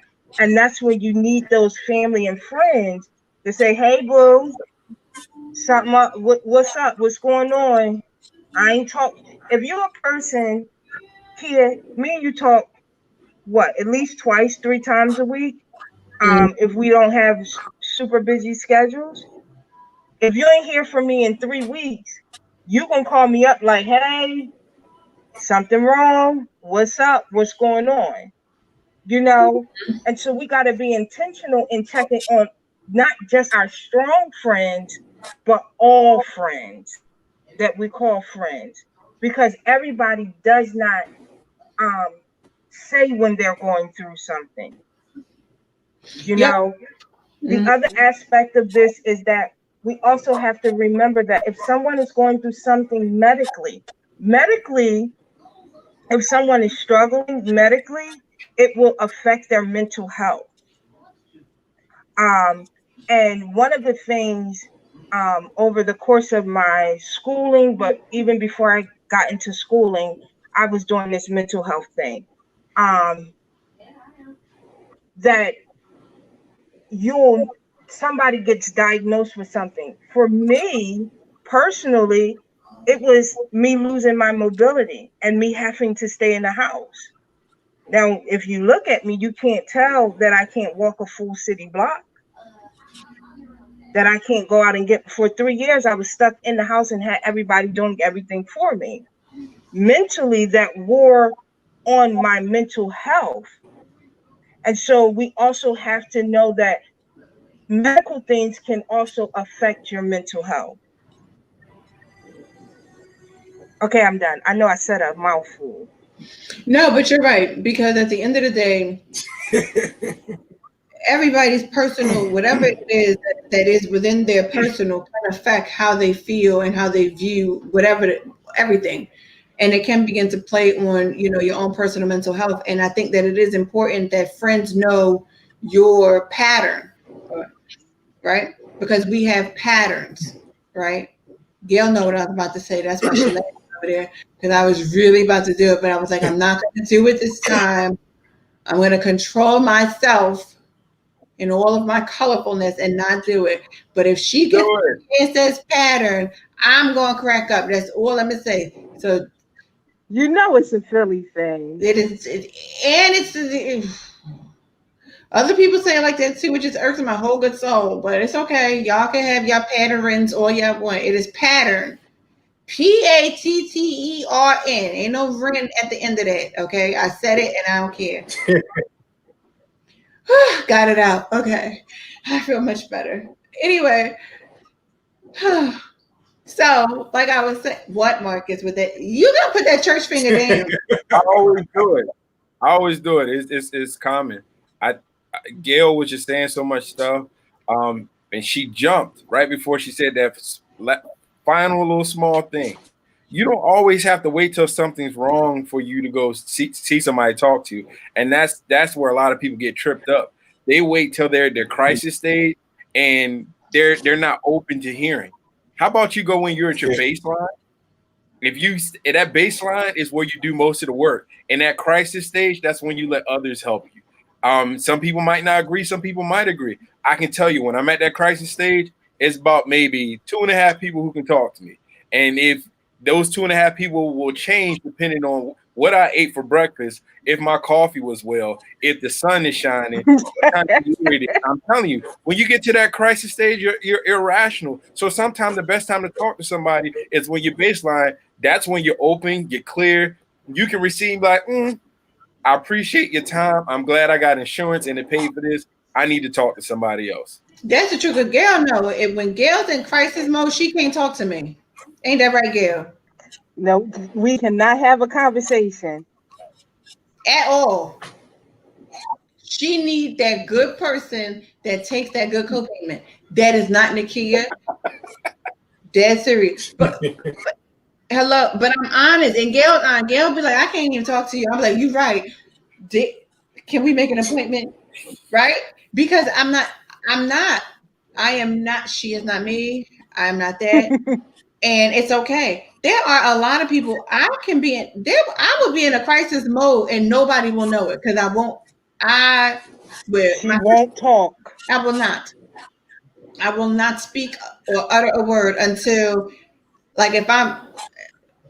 When was it? Last month? Yeah, it was last month. It might have been a month before. Whenever the heck it was, and I was on the phone with my sister, and I just bust out crying, and she drove all the way up here, a whole good hour and 15 minutes to come up here to come sit with me because I just bust out crying. I was in straight up crisis mode. Like, it was just like I could not breathe, like it was unbearable, right?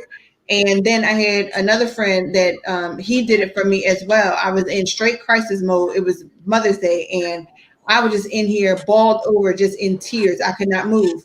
He came all the way over here with my good cheesecake at that. And I was so excited about that cheesecake.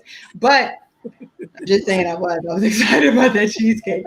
But that's important that you have people that they might not know what the heck is going on with you, but they might call you and you'll answer the phone and they'll be like, something ain't right. What's going on? I just can't breathe. I just, because so, and then next thing you know, all the floodgates open up. But a lot of that has to do with people knowing you. If I get silent, you should already know I am not in the good mood to deal with nobody and nothing. And it's going to take, like you said, Marcus, I'm 2.5 people. And like you said, depending upon if my coffee is good that day, because if my coffee is bad, that will probably send me in a crisis mode. That is one. If her coffee is off, that's all it takes. It will send her. But Kia has patterns, and I know them. I know, and I know them. But what she's saying is true. We have learned each other over the years on how to deal with one another. And I may text her and say, "Hey, good." So we have language that we have with each other. Hey, good girlfriend. What's up? What's going on? Mm-hmm. If she give me a 1-word answer and she is not engaging in the conversation, something is definitely wrong, because we have shenanigans when we engage in the conversation. If she texts me and I do not respond back to her, because my whole thing is I won't respond at all. I'm calling. I'll see her message and I won't respond back to her. and then she'll start calling my phone. And so with those people, you know their behaviors. You over time you have studied them, and not studied them in a bad way, but developing the relationship, you have learned their behaviors. And so you will know when something is off. You know, I have two other friends that when something is off, they calling me. My one friend says, listen, I'm gonna need you to go check yourself in. Please don't make me do it. You know, and that comes from a really real place. Um, and so you have to have those people in your corner, and it may not be many. It may be only two or three that you may have, but you have to have a circle of people that care enough about you and your well-being to get you to the place where you need to be. So you may not know where you need to be, but you have to have people around you that's willing to get you to where you need to be. Go ahead, Marcus, and agree. Marcus, like, yeah, That's where it's at. I'm telling you, having people in your corner. A lot of people walk around with masks on. They can't be who they want to be, because they're afraid of rejection. Whole time, what they're doing, they're just building up walls. And the more walls you build up, the longer you're going to be in crisis. As Mr. Damon Gale alluded to before, you're just going to create a relationship. What is that relationship going to do? You're going to give a person access to some of those walls. They don't have to knock down. They can just walk in through the front door, so they can help you get to the problem. And we can help you assess what the true problem is. But we can't do that if you're going to walk around with a mask on. We can't do that. That's why self-care is important. Knowing who you are, making sure your environment is healthy, not toxic. You have to know these things. The title for the night: mental health, mental wealth. If you're not in a place where you are profitable, it doesn't profit you. It's going to deplete you, and anything that's depleting you is taken away from you. So you're slowly taking away from yourself. And I'm gonna stop there because I get worked up when we start talking about building people up, because it's a lot of people who walk around with masks. Yep. It's a lot of people walk around with masks. I come from working inpatient, and I tell people I can be with a person who is a violent criminal because I know he's violent. I can't be with a person where I don't know nothing about him. It's better to know than you think you're just around people and it's like you don't even know who they are. That's not the real you. That's a mask you take on and take off. Like, no, I don't need to be around no Jack in the Box. Give me a hero, superhero, or a villain. I'm fine with that. At least I know where we are, who you are, what I'm dealing with, and I know the correct and appropriate response. It's a lot of people walking around with masks on. Can't get the help they need because they become too comfortable with their mask. They don't even walk around with their real face on anymore. They're just walking around with the mask. They leave who they are. They leave that person at home. They're functioning with their mask on. It's not healthy. It's not healthy to you. It's not healthy to your family. It's not healthy to your community. I'm telling you, they're literally leaving themselves at home and walking around with a full-blown mask. Mm-hmm. Just changing their mask depending on wherever they go, like it's a pair of shoes or some lipstick or some lip gloss. They just put it on, they wipe it off, put it on, and they wipe it off. It's not healthy. And they're chameleons, and they've learned how to be that. They've learned how to be chameleons. Like, I got to adapt to every single environment so I can blend in. So then they lose their own identity because they don't even know who they are, because they've picked up the identity of all of those around them because they're just a chameleon. And it's a sad place to be. But that, I like what you said about self-care. That I am a firm believer in self-care, and anybody that knows me knows that. If you fully know me, you would know that one of the things that I personally care about is my self-care, whatever I view as my self-care, whether it is when I come on this good podcast and I actually put makeup on my face. If anybody paid attention, they would have noticed that the last couple of podcasts, I wasn't wearing none. You know what I'm saying? That's a telltale sign, but people don't pay attention to the signs, right? My face got burnt.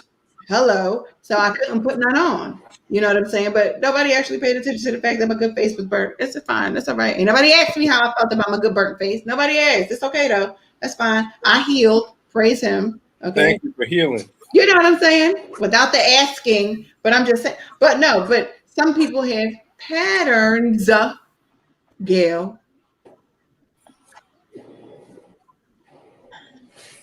And when they break their good pattern, no, you're not. It's I'm okay. getting I one know it's a done. Philly thing.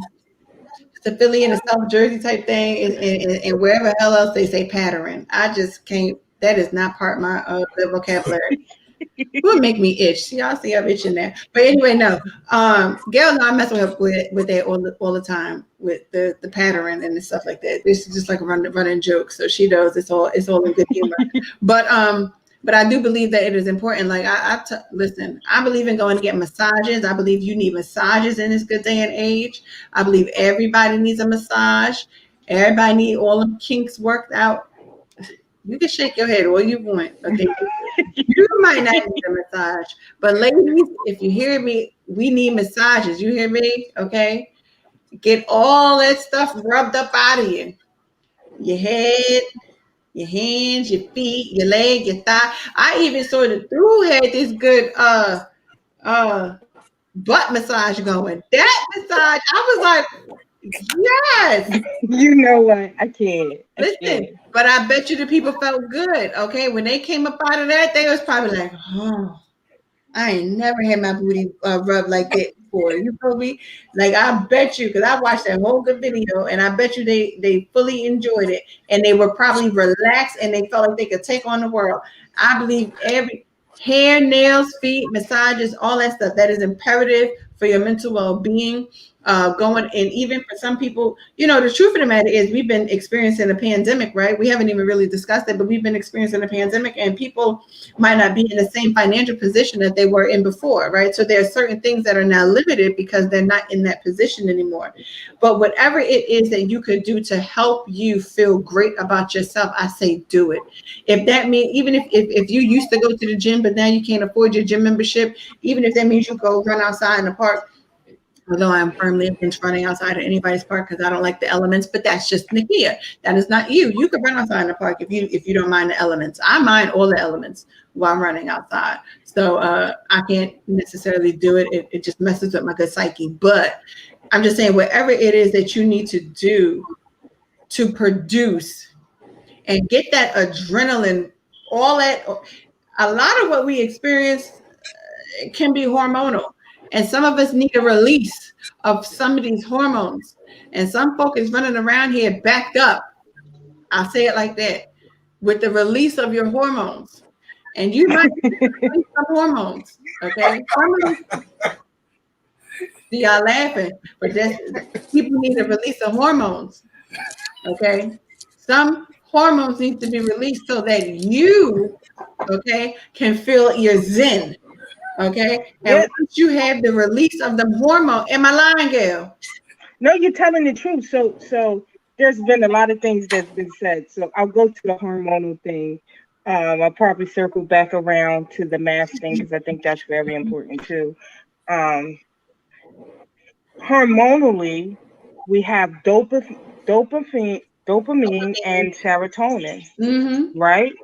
And you know, I know there is a stigma against people having sex outside of marriage, different things that covers under the sexual umbrella. But sex, whatever form you get it in, releases the feel-good hormone in the brain. But you also can release that hormone through exercise. You also can release that hormone through shopping. You also can release that hormone through eating. I just said release the hormone. Okay. Yeah, you got to give the people some practical ways that they can release this hormone. Whichever way you feel the need. The feel-good hormone to help you feel better. Because one thing, let's take women for an example. When women go on their cycle, one of the things that happens is that their serotonin levels drop. And a lot of women think I'm just regular PMSing. But there is something called PMDD, which is an extreme version of PMS. Yeah, Marcus. And it's in the DMS or the DSM-5. It is actually in there Marcus, as a disorder. And so, and a lot of women. Pause. When she told me about that, I had to Google it because I was like, look, I was like, what? Girl, I knew PMS. Okay, that's what was wrong with her. That's what was wrong with her. I'm just joking. That's what was wrong with her. Honestly, and that could have been what was wrong with her. But because we write it off as just normal signs of our cycle or normal signs of PMS and don't know that there is an actual disorder because of the levels of our serotonin dropping so low that it's making you extremely tired. Your mood starts to change. Like there are things that starts to happen, and is it happening around the same time every month? This can start 14 days prior to your cycle starting and not end until the end of your cycle.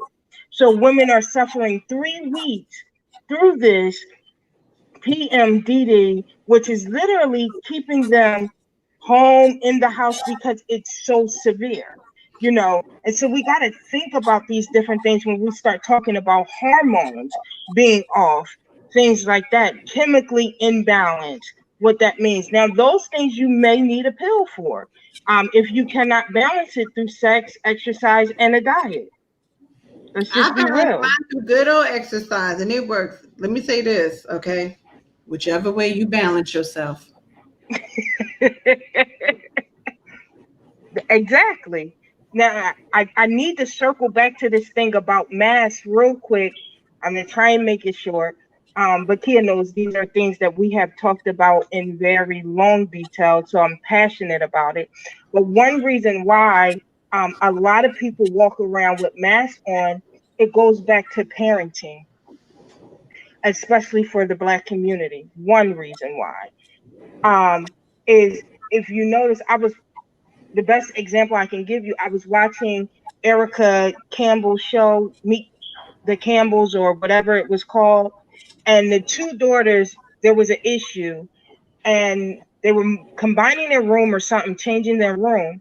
But the one daughter was upset. And her mom, Erica Campbell, was like, you better fix your face. You better fix your face. You too young to be angry. You too young to have an attitude. What you got an attitude for? And so we never learn how to be or sit in those emotions from a healthy standpoint. So you learn how to wear a mask every day. So whether you're happy or sad, angry or upset, there is a will of emotions. We only can identify about 5 of them. Mm-hmm. And we don't realize that you can have more than one emotion at the same time. You could be happy and sad all at the same time. You could be angry and upset. You can have 2 opposing emotions at the same time. And we have not learned how to sit in the emotion in a very healthy manner. So we walk around with masks on, and the only mask that we know how to put on is happy and angry. We don't know anything in between. I just wanted to make sure your thought was finished. My thought is finished. And I agree. When someone makes a profound thought, you just can't say nothing else, but I agree. Ain't no sense in trying to add to it or take away from it. It truly is, and I agree. And I think that it is imperative that, we stop trying to reduce down people from expressing their emotions, right? Whatever it is that you feel it constructively. Because if you get destructive, that's when you get yoked up. Hello. That's going to be the message for today. Don't get yoked up, okay? But it is important. I think something that I said earlier, which makes sense, because as you grow, you begin to learn these things so that you begin to understand how you might have stifled the firstborn, but then the second and the third, you fix it with them, right? And one of the things, I tell you, no lie, because my mother was very big on my nephew expressing himself. And I just be like, you ain't let me express what I wanted to express. Like I popped in my mouth all of that stuff, right? Like I got popped. But it was because as you begin to grow, and the older you get, the wiser you should become. Some of y'all are not that wise with your age. It's okay though. Just putting that out there. But you should become wiser as you grow and as you learn and as you experience, right? Wisdom just doesn't come because you're getting older. Wisdom comes with knowledge, and it comes with experience and how you have learned from the things in which you possibly might have gotten wrong. So that's why I said everybody is not wise. Some of y'all are not, and it's okay. Listen, whatever you don't know, you just don't know. And whatever you have not learned from, you just have not learned. And whatever you haven't grown from, you just have not grown from it. It is what it is. But it's time now that we begin to grow from the things of young to now where we are at, so that we understand, okay, this was not okay. And my mother was big with that, because he used to say some of the darndest little things, and I'd be like, I would have got popped for saying that, and you just allowing this to fly. Like, this is just flying. Like, I don't want to. And she'd be like, well, why don't you want to? What? We didn't have an option for the why. We had to do. Right? But it becomes as you begin to learn how to engage with a child and begin to help them to understand that they have feelings too, and they might not want to do this, and we need to acknowledge their why. Although that doesn't mean that their why is justified, and we're not going to make them do it. Like, no, you're going to go take out this garbage because that's what I told you to do. And the reason why I'm telling you to do this is because I'm going to grow you into something at a later age, right? So we begin to cultivate them at a young age. So I think that is important, that we do begin to and understand that they have a right to their emotion, they have a right to their feeling, and they have a right to express it constructively. And then we can begin to grow them in that area of what they might not have understood. Like you said, they were doing something with their rooms or whatever, and the one got angry. No, she got a right to be angry if that ain't what she wanted. So therefore, let me express this. Let me express my emotion constructively. Let me express it to you. And then you can explain to me in detail, and not just telling me you ain't grown. No, that's not an answer. You know what I'm saying? Like that's not an answer. I have an emotion, I have a feeling, and it needs to be addressed, and it needs to be validated and felt securely, right? And I think a lot of the times what happens is that we have a very big problem validating how someone feels.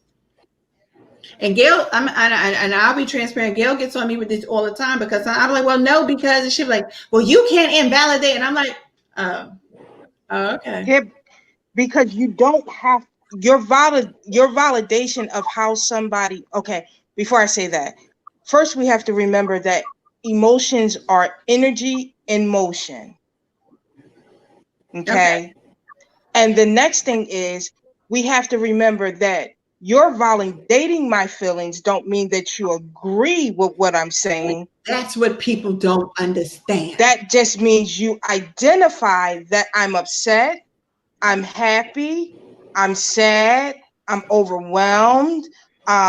You're just identifying and saying, yes, I recognize that this has impacted you in some type of way.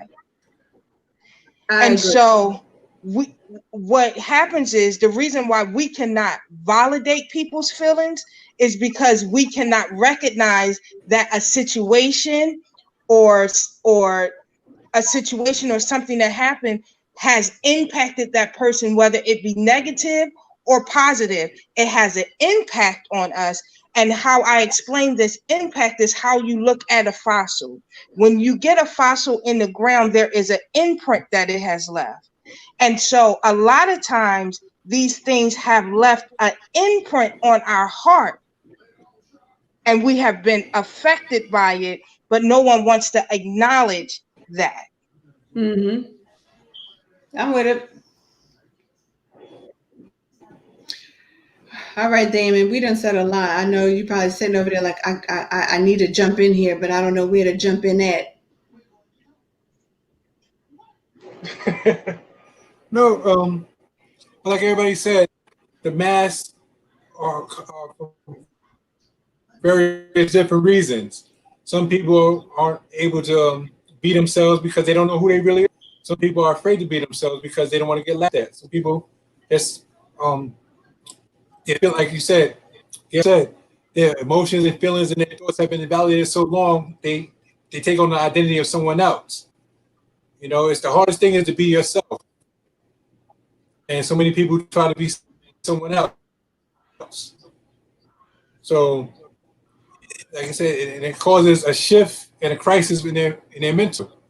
So, not being able to be yourself and articulate yourself and you're faking for so long, you don't even know who you are any longer. You don't even know where your problems started at, or where to begin to heal your problems, or where to begin to heal yourself. So it starts in childhood, goes into adulthood. Now you're an adult who can't be themselves because they don't know how to be themselves and just are so lost. And Gale said something that just struck me, and I'm gonna have to research to do something on it now. Imprinting. Like, I haven't heard that in so long. It's a beautiful concept. I'm gonna use that in my therapy. Sorry, I'm gonna steal that from you. But that's okay. That's what we do. We share that knowledge with one another. As we should. Steel sharpens steel. But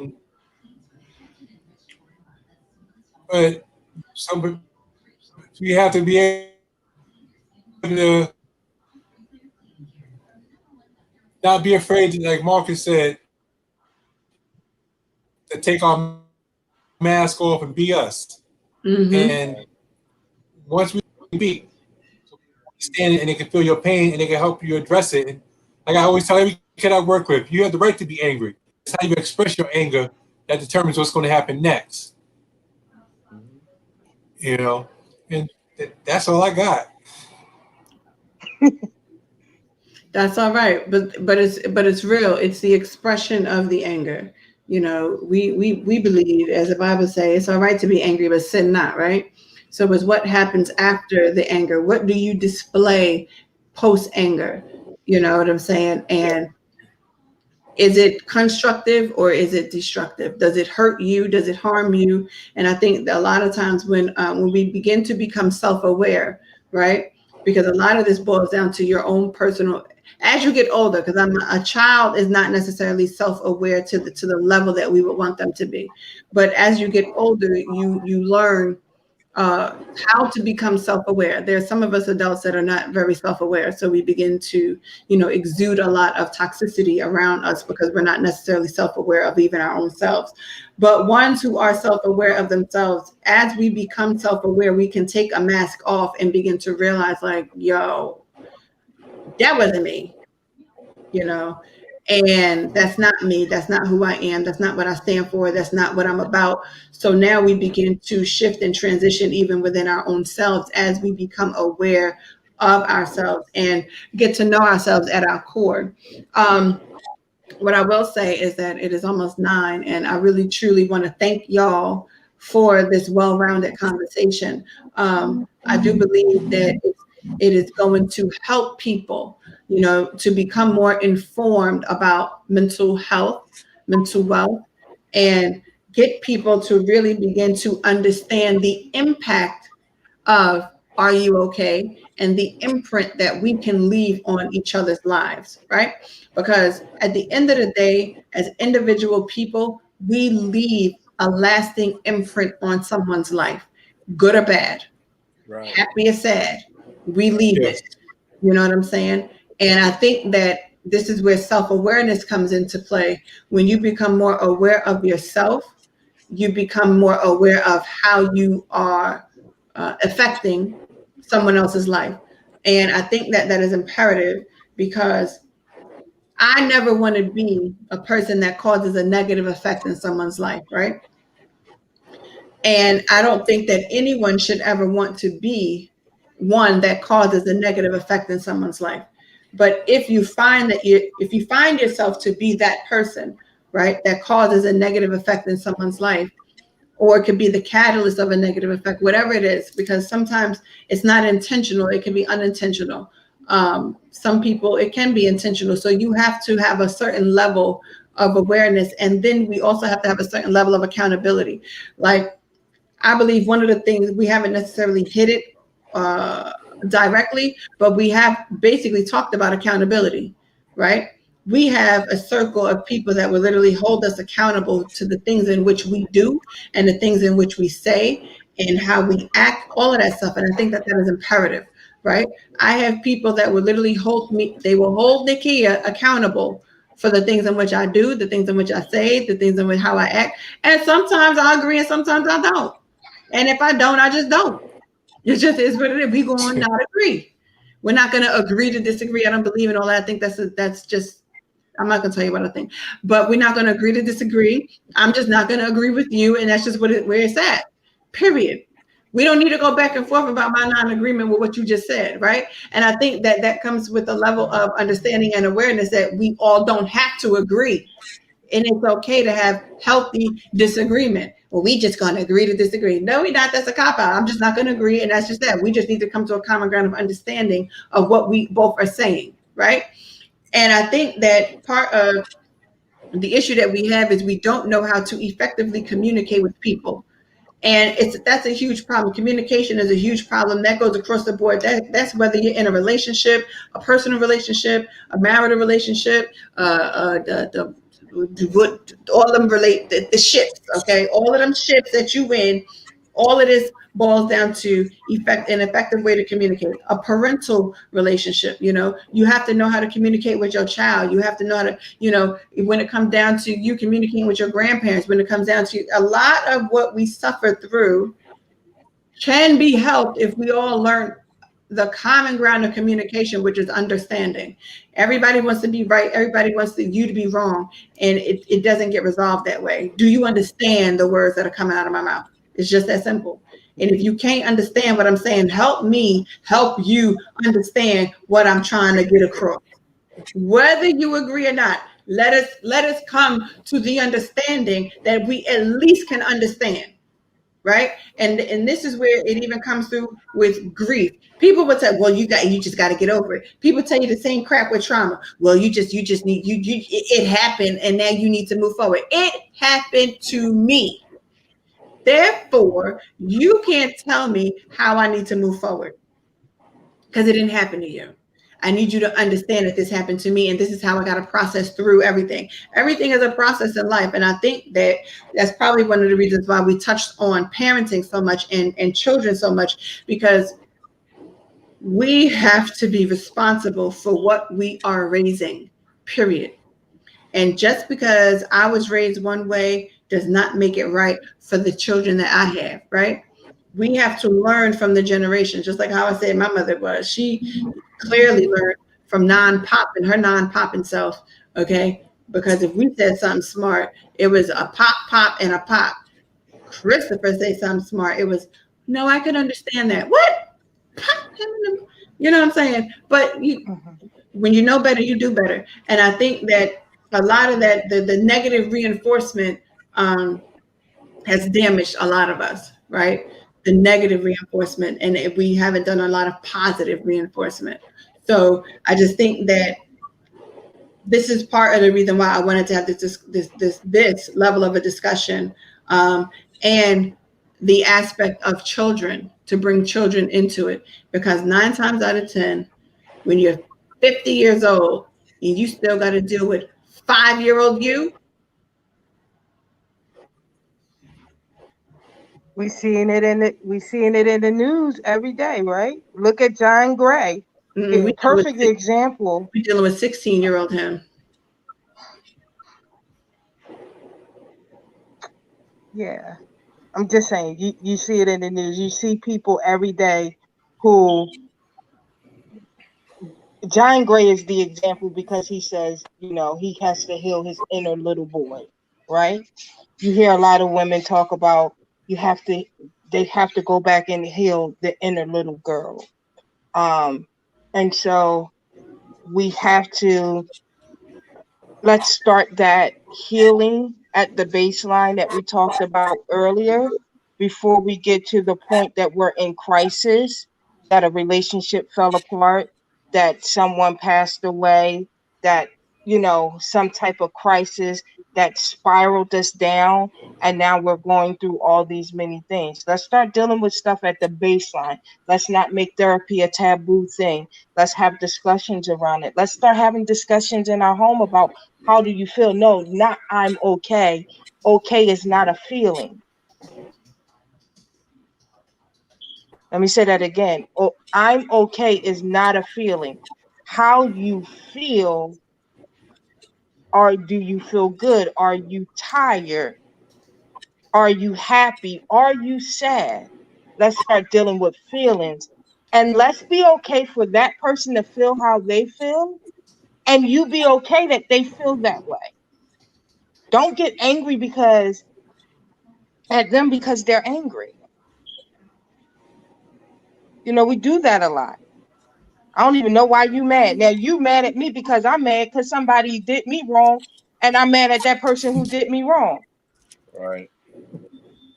Let's stop brushing stuff under the rug, because we have many dysfunctional relationships and things like that because we swept things under the rug, and now we have that heel that used to be something really, really small that we never dealt with. So let's deal with the root of the issues so we can have productive citizens that can think for themselves and walk and live in their authentic, true self, and make decisions that is wise for them, and not because somebody else said this is what I should do. And so what we have going on right now, and a lot of times that many people are not able to make their own decisions, we are waiting for people to tell us what to do. But let's start producing children and adults that be able to think critically and not have to wait for someone else to tell them what to do and how to move. How I like that. All right, so we're gonna end it right there because I like that. Stop producing. I'm dead serious. Stop producing children that just have to sit around and wait for someone to tell them what to do. Cultivate them in a way in which they can think critically so that they can then analyze and make informed decisions for themselves. That is the key. That is. Okay. Yep. And then whatever is genetic, whatever is biological, whatever all that stuff is, we can deal with that. Okay. There are pills to help with things that are genetic and biological, but there's not too many pills that can help with a child not being able to think, not being able to make an informed decision, and not being able to communicate how they feel. That is not okay. And everyone should be able to communicate how they feel, because okay is not a feeling. Point blank, period. Gale said that to me earlier this week. I was like, what? It's not? Y'all know. I was like, what? It's not? Who says who? It's not a feeling, but I feel all right. I'm okay. What is okay? Good. But we have to come to that realization, right? Like, right. No. Describe what you feel and say it. Okay. Okay is not a feeling. Okay is a descriptive term for something else. So what is it? What is it that you are really feeling? Are you upset? Are you happy? Are you sad? Are you content? Are you disgruntled? We got all these good words in this good dictionary, and we want to say okay. No, I'm not okay. And it's okay to not be okay. And I think everybody needs to realize that it is okay to not be okay. And it is okay to voice that you are not okay. And it is okay to get help when you are not okay. But like they said, let's do it at this good baseline. Find your baseline and then find it. Yeah, find. Sorry. I might have watched What's Love Got to Do with It. My bad. Ain't that what he did? Sorry. That's what he did. Mm-hmm. You better find your baseline, okay? Find it, okay? Find the baseline, because that's important. You don't want to necessarily get into your good crisis mode, and next thing you know, you're spiraling, because you don't want to spiral. But if you do find yourself in crisis and you do find yourself spiraling, seek out help, because that's probably one of the best things that you will ever do for your life. in order to save your life. You know what I'm saying? And just save you. You know, we are here because we want to save the people. We want to help the people. And one of the reasons why I did this topic, I keep saying it, is because I just want to help people to understand that if you are suffering, it is okay to go get help. Point blank, period. And you don't have to suffer in silence, and you don't have to suffer alone. And there is a community out here ready, willing, and able to help you. There are licensed social workers. There are licensed clinical social workers. There are psychiatrists. There are psychologists, and all them other ones that fall in between there, because there's a lot more. Okay. There's a lot more. They got ones that specialize in trauma. Like Gale said, they got some that specialize in behavior. There are other ones that really specialize in the analytical, cognitive, whatever's going on in your good brain, all that type stuff. They got all these specialties, and you need to find the specialty that will truly work for you. Everyone is not going to be the right fit, but find your right fit. Right. And go after it, seek after it, get it. And parents, y'all heard it from the ones that's working with your little children. I said it, children, them. Help your kids at an early age. Help me help your kids. At an early age. Okay. At an early age. If you see that little Joe might need somebody to talk to because little Joe ain't expressive, send him to go get help. If you see little Kate is just sitting there, or send them to go get help. They should be able to communicate. Period. And if they can't communicate, see something, say something. That's it. Go get them help, because it's imperative. We don't want any more broken, battered, and bruised. You know what? This is what happened. Remember? Never mind. I'll say it offline. But we don't want any more broken, battered, and bruised children. We want to help them, and we want to save them, and that's what we're about. So, tuning in to the Muzzle Is Off podcast. Next week, I'm going to tell y'all we are not going to be live next week. We will be live the following week. Okay. This topic has been a lot. And sometimes you have to break it up. And that's what I'm going to do. So next week, Wednesday, we will not be live, but we will be live the following week. And we will be live with Tamara P. Fields, aka Mother. Mother Tamara P. Fields is a licensed clinical social worker. And when we come back, which will be on the 30th, we are going to really focus on this road to healing. Because what I've done, which unbeknownst to me, because I just do things and then it just works out in the way in which I like for it to work out. We've provided a lot of informational context surrounding mental health, right?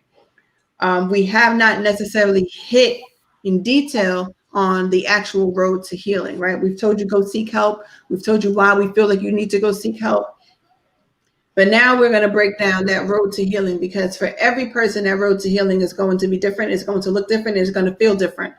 And I think that it is imperative that people begin to understand that that road to healing is not always peaches and cream, strawberries and roses, all that good lilac, all that gets good, and jasmine. I'm just naming all the scents I like. I don't care. Bergamot. You know what I'm saying? It ain't that. And I think that we need to unpack that road to healing so that people will have a realistic view on how it looks, okay? From a clinical standpoint, one whom is a clinical social worker, one whom is one that can counsel. We need to take that and take it on a deeper level so that people will begin to understand, how does this look, and also how does this feel, right? Because 1 minute you can be up, next minute you could be down, 1 minute you could be mellow, whatever the case may be. And Mother Tamara Fields is a beast with what she does. I believe that she's going to close us out in the conversation with the road to healing as far as mental health, mental wealth. Are you okay? So thank y'all for tuning in tonight. Like I said, next week is a breather. We will be back the following week, and we're gonna take it home with this road to healing. So everybody have a great night, and I'm looking forward to seeing y'all tune in on the 30th. Thank you. Bye. Wow. Bye. Bye.